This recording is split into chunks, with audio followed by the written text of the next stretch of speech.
Our daughter would put birthday cone hats on, and one slipped over her eye, and it was like that for 6 hours. I was just trying to see how long, like, how's it accidentally not coming off? And she was just going about her day, just eating, drinking, like, yeah, I can't see all that eye no more, all right? That's the cards I was dealt, and that's okay. And then I pulled it off of her, and she's like, oh, I didn't know you were a doctor. And I'm like, I am a doctor. Just two dumb animals talking to each other. So she had skin cancer, and she would get all these spots on her. So we kept getting them removed, but it was really starting to take a toll on her, and she was older. So we knew the day was close. And our daughter, she's 6, she was 5 at the time. This was her first pet. She was best friends with this dog. And it was the first thing that was gonna die in her lifetime. So it's a lot of stuff to have to explain to a kid, you know? And so I was talking to my wife about, like, how are we gonna tell her? And at first I was like, let's just act like we didn't have a dog.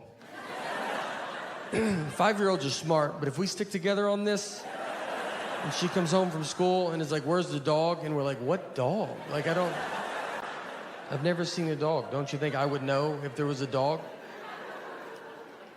But I read an article about the long-term damage of that. It's pretty good. So I was just honest with her. And I set her down. I said, look, Annie's very sick, and she's older, and she's going to die soon. This happens, so just love her as much as you can right now. And she took it as good as a 5-year-old can take it. So the next day, I kind of told her again, you got to tell kids over and over again. I kind of kept telling her. I didn't want this to be a surprise. And then Annie surprised us by living 6 months longer.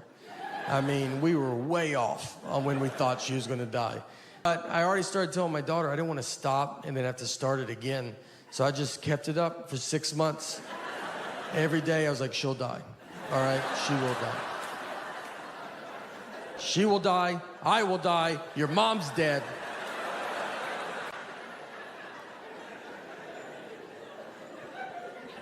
So finally the day was here, and our daughter was at school. And so my sister and my wife, they took Annie to go have to put her to sleep. And I went to go pick up our daughter to tell her. I've already been telling her. And so I picked her up, I told her. It was brutal, very sad. She took it as if this was the first she's heard about it. We get home, and my wife was like, how was it? Which is already a dumb, like, it was great. You know, I loved it. Can't wait for the next thing to die. Nice to say I told you so, you know. I told my wife it was terrible, you know. And then my wife goes, you didn't tell her that I did it, did you? And I was like, no, why would I say that? Like, I didn't even think about it, you know? Then I looked at her, like, is that what you would have said, though? Would you have told her that I did it? You know how your dad's been talking with the dog dying? Well, he's finally had enough. I had a hard time in school. When I barely graduated, got into a community college, barely got into a college they have to let everybody in. I'm excited to be here. I'm from Nashville, Tennessee. And a couple, all right, some people. And we were married, and me and my wife were in Nashville last summer, and we went out on the lake with some of our friends, and we were floating in the water, and there was a guy in a boat, like right next to us, and my wife was like, oh, that's my ex-boyfriend in that boat. I didn't know who he was. She didn't have to say anything at all. She was just basically like, are you having fun? Because I would like to put a stop to that and make you stare at this guy the rest of the day. So I'm staring at him, and then I look at her, and she's staring at him. I feel like she's staring at him to see what her life would be like if she didn't marry me. So I started staring at him because I was like, I'm gonna see what my life would be like if I didn't marry her, you know? We were both putting so much pressure on this guy, and we have a daughter. We have a 3-year-old daughter, and we took her to Disney World, and I made the mistake of like telling my friends. They were just like, I don't know why you're taking her, you know, just wasting money. She's not gonna remember it. And it's like, it's exciting. Like she believes in Minnie Mouse. Like it's fun to see her get excited. Like, what should I do? Should I just put her in a closet and be like, do you remember yesterday? No? Well, until you start remembering things. I'm not gonna waste any of my money on you, you know? I live near Montreal. I've been here a few times. Last time I was here, had a bit of a too much of a good time. Is that how you should say it? I was staying here at the hotel, super drunk, and locked myself out of my hotel room completely naked.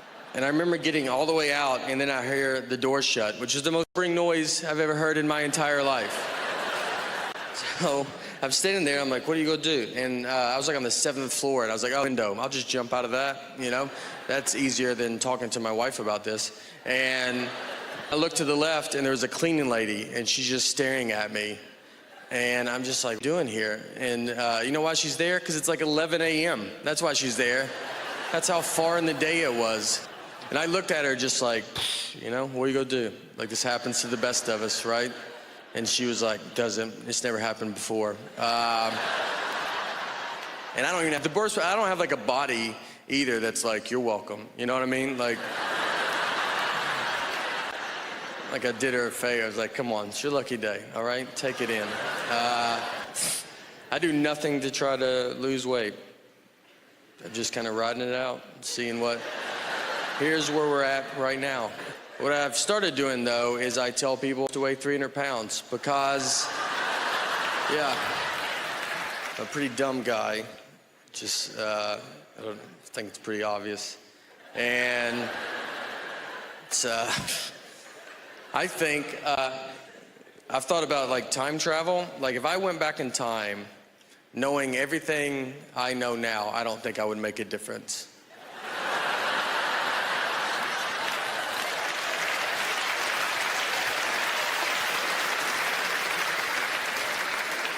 I don't think you would even hear about it. If I went back to the 20s and I like saw some guy on like an old phone, I'd be like, hey, eventually they have phones you just carry in your pocket. And he'd be like, yeah, how do they do it? It's like, you know, I mean, I don't know. I don't know they're doing it. It's like a satellite or something. And they'd be like, what's a satellite? Well, I shouldn't have even brought that up then. It's like a round metal dish or something that's got to go pretty high in the air. I honestly don't think I could prove I'm from the future. I mean, they would want some proof, you know? Who's the next president? Oh, boy. What you have to do, you have to mail your birth certificate in. Some moms give their children their birth certificates. I've never received mine. I thought I was the proof of my birth. And you gotta mail it in. I've never been a big mailing in guy. I've mailed maybe 4 letters my entire life. I've never done it. Stamps make me nervous because I don't know how many you're supposed to put on. Where they're gonna be like, you should put 1 more on. And they changed the price of stamps. Not in the news, you know.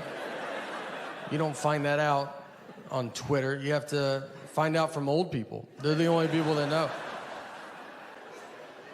They keep up with it. They're like, stamps went up. You're like, okay. All right. Is it $100? Like, they're furious.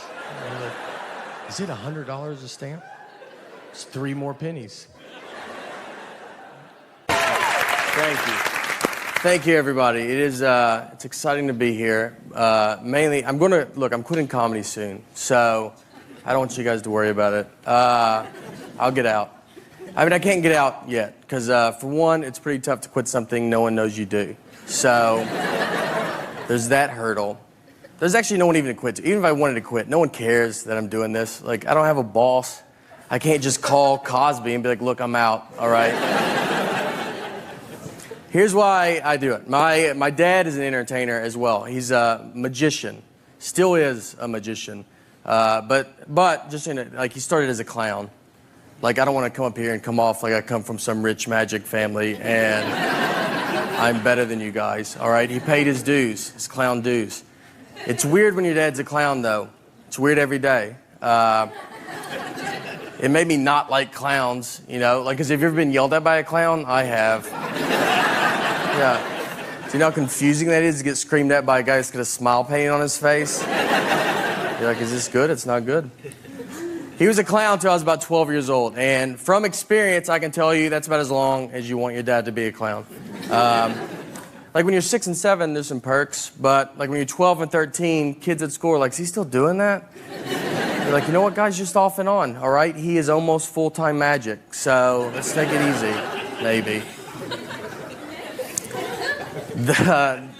The fun thing, though, about being a comedian, I like hanging out with my friends. I got a buddy of mine, his name's Luis Gomez, and me and Luis went to McDonald's to eat recently, and we both go, we ordered our food, and then we take our food and we sit down at our table. And then Luis went to the bathroom, so he left me alone with his food. So I was like, I'm gonna play a prank on him, you know? So I grabbed his hamburger, I unwrapped it, I took a bite out of it, then I wrapped it back up, I put it back down on his tray. So that's my big prank. Like when he comes back and opens his burger, I'll just be like, dude, did they eat your burger before they gave it to you? That's crazy, right? Is that crazy? It's a ridiculous prank. It's dumb, it's harmless, it should never leave the table. What should happen is Luis should just come back, he should open his burger, and his first reaction should be to look at his best friend he's sitting with, who, by the way, also dabbles in comedy, and just be like, hey, I just wanted to run this by you before I unexpectedly go freak out